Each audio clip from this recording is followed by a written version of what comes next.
Assalamualaikum warahmatullahi wabarakatuh. Perkenalkan, saya Saskia Nazwa. Saya ingin menjawab tugas kebimbaan ketiga.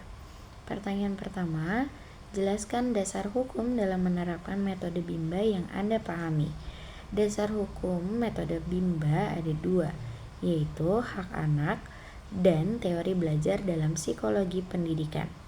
Dalam teori psikologi pendidikan, terbagi menjadi tiga, yaitu ada the law of effect, yaitu hukum sebab akibat. Yang kedua ada the law of exercise, yaitu hukum latihan. Dan yang ketiga ada the law of readiness, yaitu hukum kesiapan. Pertanyaan kedua, mengapa relawan Bimba AIUEO diwajibkan menerapkan fun learning di dalam proses membimbakan agar minat belajar anak tumbuh dengan senang dan tidak ada paksaan dalam diri anak tersebut.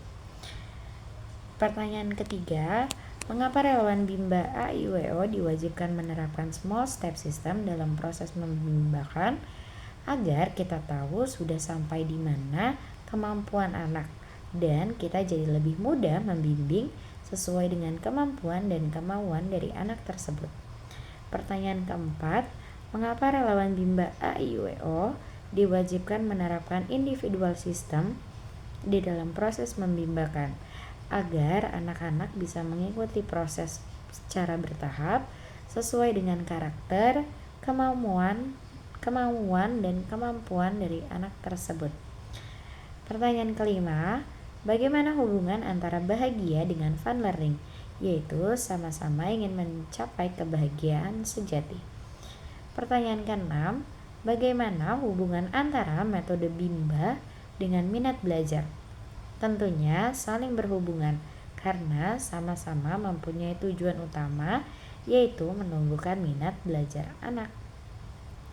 Pertanyaan ketujuh, di antara ketiga metode utama Bimba, mana yang harus kita capai terlebih dahulu dan mengapa? Tentunya adalah metode fun learning. Karena sebelum terciptanya proses belajar, maka harus tercipta terlebih dahulu suasana belajar yang menyenangkan agar anak-anak menjadi minat dan menjadi tumbuh minat belajarnya sejak usia dini. Kedelapan, sudahkah Anda menerapkan teori belajar dalam psikologi pendidikan dalam kehidupan sehari-hari? Berikan contoh konkretnya. Tentunya sudah. Contohnya, anak melakukan suatu kegiatan yang menyenangkan dan kegiatan tersebut dilakukan secara berulang dan terus-menerus, maka anak akan semakin mampu dan anak akan semakin siap dan terampil, serta prosesnya akan semakin menyenangkan yang akan berdampak pada minat belajarnya. Pertanyaan ke-9, ceritakan pengalaman Anda saat menerapkan metode Bimba baik di Bimba AIUEO maupun di lingkungan keluarga.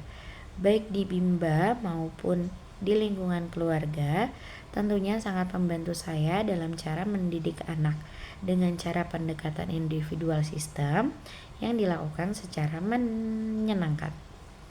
Pertanyaan ke-10, apa dampak yang akan dirasakan jika seorang relawan Bimba tidak memahami metode Bimba?